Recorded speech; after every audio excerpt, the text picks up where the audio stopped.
Hello everyone, welcome to deep divine healings. आज हम आपको बताएंगे कि व्हाट योर पार्टनर और what are they hiding from you. Because बहुत सारे मेरे व्यूअर्स जो हैं ये जानना चाहते हैं कि what their partners are hiding from them. Please do like, share and subscribe my channel so that आप इस तरह की वीडियोज एंजॉय कर सकें in future. So I will be guiding you what your partner is hiding from you. Divine please guide me, please guide me, divine please guide me. I feel that कहीं ना कहीं family issues हैं, family से related issues हैं। They are hiding something related to their family and family related issues हैं about family में जो बच्चे होंगे उनसे रिलेटेड जो चीज़ें हैं वो आपको नहीं बताते होंगे। And family as a family की बहुत इश्यूज होते हैं, लाइक देयर सिबलिंग्स में हो सकता है या अपार्ट फ्रॉम देम उनके भाई हो सकता है, बहन हो सकता है, मैरिड हो, उनके इश्यूज हो सकते हैं। They are hiding that from you.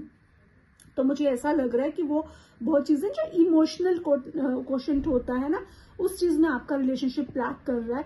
Emotionally मुझे आप स्ट्रॉन्ग बॉन्डेड नहीं लग रहे हो and they are hiding that from you.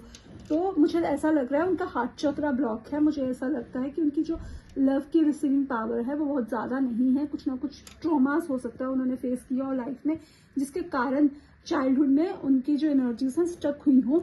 सो उस तरह से मुझे लगता है that there are some family related issues, they are hiding that from you.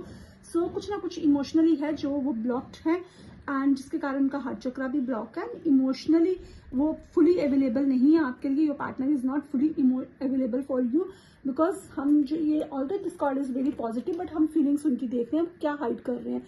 सो जो कार्ड का मतलब होता है डिपेंड्स अपॉन जो हम सिचुएशन और जैसे हम कार्ड रीडिंग कर रहे हो वैसे। So our question was what were their hiding from you. तो आई फील कि कुछ ना कुछ इमोशनल ब्लॉक्स हैं, तो कहीं ना कहीं इमोशंस के ब्लॉकेजेस हैं that is blocking them to come towards you fully. और उस वजह से जो इमोशनल ब्लॉक हैं अबाउट देयर चाइल्डहुड ऑल्सो, जो सारे ट्रोमास हैं उनको मूव नहीं करने दे रहे हैं। एंड जितना इमोशनल गैप आ रहा है आप दोनों के बीच में, वही ब्लॉकेज क्रिएट कर रहा है। उससे ज्यादा कोई ब्लॉकेज नहीं है। इमोशंस हील हो जाएंगे तो आपकी रिलेशनशिप की ब्लॉकेजेस भी हील हो जाएंगी। उसमें कोई ऐसा नहीं है कि कुछ करने की जरूरत है, नहीं। इमोशंस पे वर्क करने की जरूरत है, इमोशंस को हील करने की जरूरत है। इमोशनल जब वो हील हो जाएंगे तो तब आपके रिलेशनशिप की ब्लॉकेजेस भी दूर हो जाएंगी।